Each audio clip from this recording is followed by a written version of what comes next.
A ativista Greta Thunberg diz que a mudança climática é tão urgente quanto o coronavírus. A jovem diz que o mundo precisa aprender com lições da Covid-19. Enquanto isso, uma cidade da Sibéria, no Círculo Polar Ártico, registra 38 graus Celsius no fim de semana. Sobre o assunto, a gente conversa agora com Cláudio Ângelo, coordenador de comunicação do Observatório do Clima. Cláudio, boa tarde para você. Obrigada por nos atender. Seja bem-vindo. Boa tarde, Adriana. Boa tarde. O assunto é sério, hein, Cláudio? Agora, com as atenções todas à pandemia, como andam os principais problemas climáticos nesse momento no mundo? Quais são eles? Olha, os principais problemas climáticos são os de sempre, né? A gente tem um mundo que já esquentou no último século mais ou menos 1 grau, 1,1 graus Celsius. E isso tem causado o agravamento dos eventos climáticos extremos, né? Como a gente está vendo agora nessa onda de calor na Sibéria. A gente já tem temperaturas ali no final da primavera na Sibéria que chegaram a 10 graus acima da média histórica para essa época do ano.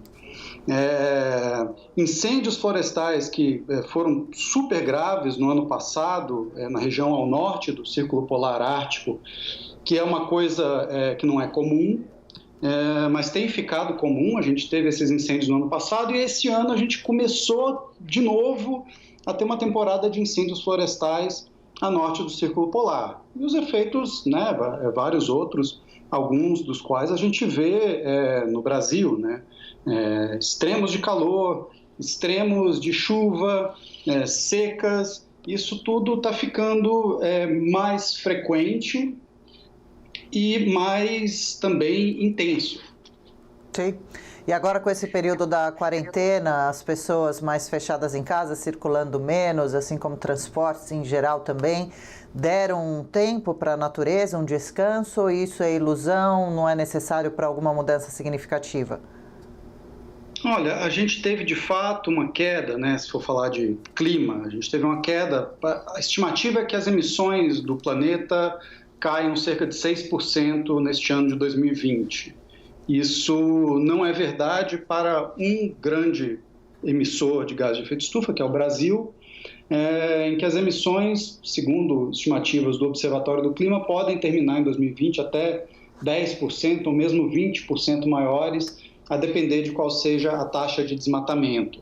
Porque se por um lado a gente não está usando tanto o transporte assim, né? Os carros estão ficando em casa e a gente não tem tanta emissão por queima de combustíveis fósseis, a gente continua emitindo bastante por desmatamento, em especial na região amazônica, que é de onde vem a maior parte das emissões de gás de efeito estufa do Brasil. No mundo, essa desaceleração das emissões nos dá uma oportunidade, talvez única, de implementar essas medidas, né, essas novas políticas, e dar escala a tecnologias de energia que já existem, já são muito baratas, que sejam capazes de fazer a curva de emissões do mundo declinar, né, e essa curva precisa declinar a uma taxa de mais ou menos 7% ao ano daqui até 2030, se a gente quiser cumprir os objetivos mais ambiciosos do Acordo de Paris. Então, a gente tem a oportunidade de fazer isso porque o que sempre se argumentou foi que o custo de implementar essas medidas era muito alto e se a gente fizesse isso, a economia ia parar. Bom, adivinha, a economia já parou. Então, agora é a chance que a gente tem, uma janela de oportunidade curta, para implementar todas essas medidas e dar escala a essa mudança no modo que a humanidade usa energia. Por outro lado, a gente tem também o fato de que o petróleo está muito barato agora e vai haver uma pressão enorme das indústrias fósseis para queimar esse óleo que está acumulado aí em petroleiros, em refinarias no mundo inteiro. Então, é difícil dizer o que vai vencer esse cabo de guerra. O que a gente sabe é que o que vai ser necessário agora é política para isso. Então vamos falar sobre isso, Cláudio, porque a gente sabe que providências são necessárias e elas são urgentes, né? E quando você fala a gente precisa, existe a parte de cada um de nós, e aí já te pergunto sobre isso, e é claro, das autoridades, dos responsáveis. Por exemplo, o ministro do Meio Ambiente brasileiro, Ricardo Salles, costuma receber algumas críticas, vira e mexe está em manchetes polêmicas nos noticiários. De que forma o ministro poderia trabalhar? Quais dessas providências seriam as principais, as prioritárias para o momento? Desculpe, não escutei. De que forma o ministro poderia trabalhar, tomar providências prioritárias nesse momento? Olha, eu acho que a única coisa que o ministro do Meio Ambiente do Brasil pode fazer agora é pedir demissão, porque está muito claro e ficou muito claro, especialmente depois do vídeo da reunião ministerial, que a agenda do ministro do Meio Ambiente do Brasil é uma só, é de promover o fechamento branco do Ministério do Meio Ambiente e o desmonte de toda a regulação ambiental do Brasil, que é o que ele vem tentando fazer, né? Desde que tomou posse e, por exemplo, engavetou o Plano de Prevenção e Controle ao Desmatamento na Amazônia, por exemplo, extinguiu a governança climática que ficava, que tinha o seu grupo executivo no Ministério do Meio Ambiente. E claramente depois daquele vídeo, a gente vê que o ministro do Meio Ambiente do Brasil está trabalhando com um desvio de finalidade. Então, existe um desgaste tão grande da pasta, um desgaste tão grande da figura do ministro, que mesmo o arremedo de solução que o governo tentou fazer, que foi passar essa agenda de Amazônia, que é uma agenda negativa, sobretudo, do Ministério do Meio Ambiente para a vice-presidência da República, isso não está adiantando.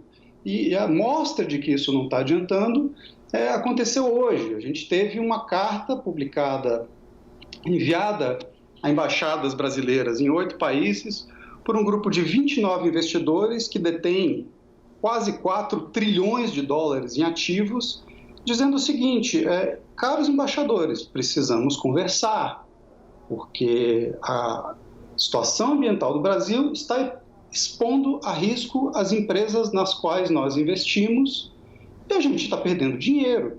Então, a gente precisa dar um jeito nisso. Preocupante, hein? Então, eu te refaço a pergunta: o ministro do Meio Ambiente ideal deveria se portar como, ter qual perfil, se preocupar imediatamente com quais providências?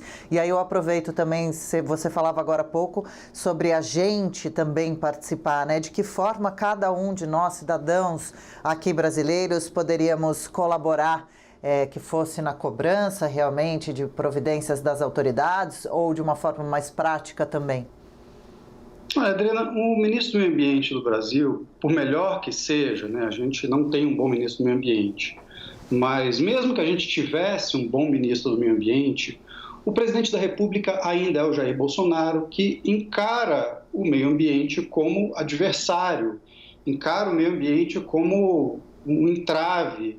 Ele talvez seja o primeiro presidente da história do Brasil que tem uma preocupação ambiental, mas é uma preocupação no sentido contrário, de destruir as proteções, de rever unidades de conservação. Ele acha que tem terra indígena demarcada demais e que o Brasil não pode ter mais 1 milímetro de terra indígena demarcado. Quer dizer, é um presidente que, por talvez ignorância, paranoia, fanatismo, tem um modo de pensar sobre meio ambiente e sobre a Amazônia que é muito, muito, muito arcaico. Então, assim, não tem muito o que fazer no Ministério do Meio Ambiente. Obviamente, a demissão do atual ministro seria uma boa sinalização para a sociedade brasileira e também para interlocutores do Brasil, mas você precisa de um ministro do Meio Ambiente que tenha autonomia de implementar decisões a favor do meio ambiente, políticas públicas a favor do meio ambiente. Eu não vejo nada disso acontecer com o Jair Bolsonaro como presidente da República, defendendo o garimpeiro, defendendo o grileiro de terra, defendendo uma medida provisória que agora virou um projeto de lei para liberar a grilagem de terra no país. Quer dizer, qualquer coisa que se faça agora nessa área ambiental, diante desse quadro tão dramático que a gente tem no alto do governo federal, é enxugar gelo. E aí você perguntou sobre atitudes individuais. Sim. Olha, sobre mudança climática, atitudes individuais são um pouco menos importantes do que... eu acho que tem uma atitude individual que todo mundo pode tomar, né, que seria o ideal que se tomasse, que é votar certo, né, votar em eleições, em candidatos que estejam comprometidos com essa agenda. A gente tem eleições municipais acontecendo esse ano e a gente precisa de candidatos a prefeito que entendam que existe uma necessidade urgente de adaptar as cidades brasileiras à mudança do clima, ao novo clima que a gente já tem. Então, uma grande atitude individual que as pessoas podem tomar é escolher candidatos a prefeito que levem a sério essa agenda de adaptação das cidades, que é uma coisa fundamental que afeta todos nós. Ok, fica claro então que realmente a responsabilidade das autoridades é muito significativa, gigantesca com relação ao assunto, hein, Cláudio?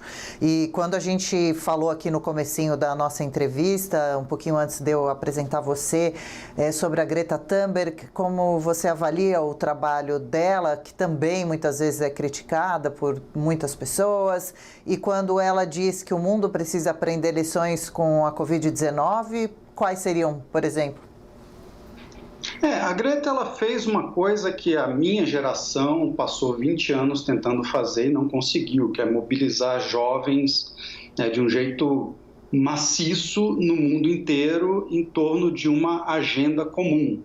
Porque, afinal de contas, o problema principal, embora todos nós já estejamos vendo efeitos da mudança climática, o problema principal e os piores efeitos vão ser sobre a geração da Greta, sobre a geração dos meus filhos, por exemplo.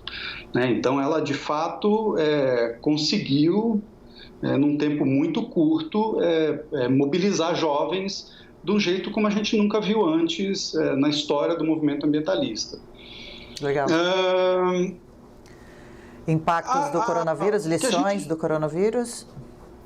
As lições a tirar do coronavírus, eu acho que quando ela fala do coronavírus, ela quer dizer o seguinte, a gente conseguiu mobilizar governos, mobilizar cidadãos de um jeito muito rápido para tomar atitudes muito drásticas para conter uma emergência, que foi a pandemia, que está sendo a pandemia. A gente precisa lembrar que quando a pandemia passar, a gente vai ter uma outra emergência, que vem de antes da Covid, com a qual a gente precisa lidar, e essa emergência é a emergência climática. Então, eu acho que o recado da Greta é que se a humanidade conseguiu tirar organização, energia e recursos para atacar o problema existencial do coronavírus, não existe nenhum motivo para não fazer a mesma coisa em relação ao problema existencial da mudança do clima. Tá. E também no comecinho da entrevista a gente trouxe a informação, você até comentou, reforçou o assunto, que na Sibéria a temperatura registrou 38 graus Celsius, o que é realmente muito, é uma temperatura muito alta para lá. Agora, muitos que nos acompanham imaginam a Sibéria um lugar muito distante também e não conseguem fazer uma ligação de como o que acontece por lá pode refletir em todo o mundo, qual o significado que isso tem para todo mundo e até mesmo para cá, para o Brasil. Você poderia fazer algum tipo de relação nesse sentido? Olha, é fácil. A gente teve em 2010 uma temporada de incêndios florestais muito grande na Rússia. A Rússia é um país grande e é um grande produtor de trigo. Quando você tem uma temporada de incêndios florestais no verão russo, que destrói plantações de trigo e tira o trigo russo de circulação, o preço do pão sobe no mundo inteiro, inclusive no Brasil. Então foi isso que aconteceu. É como diz o Papa Francisco, tudo está conectado. Então, as coisas que acontecem no Ártico, as coisas que acontecem na Antártida, as coisas que acontecem na Amazônia, elas impactam todo mundo, porque a atmosfera do planeta é uma só, é um planeta que está conectado pela atmosfera, está conectado pelos oceanos, e essas trocas de calor e massas de ar, elas impactam o planeta inteiro. Então, a ilusão é a gente achar que Ah, é a Sibéria, eu não tenho nada a ver com isso. Não, amigo, o seu pãozinho vai ficar mais caro. Bom, ficou claro então através da nossa entrevista que se mudanças não forem tomadas pelos responsáveis aqui no nosso país com relação ao assunto, se não for levado a sério, novos acordos serem feitos ou desfeitos, daqui a poucos anos e muitos anos também a gente vai sentir ainda mais na pele, né, os problemas disso. A gente conversou com o Cláudio Ângelo, que é coordenador de comunicação do Observatório do Clima. Cláudio, obrigada aqui pelos esclarecimentos, pela entrevista e participação. Boa terça-feira e até uma próxima. Espero que em breve, viu? Obrigado, Adriana. Obrigado, ouvintes. Boa tarde.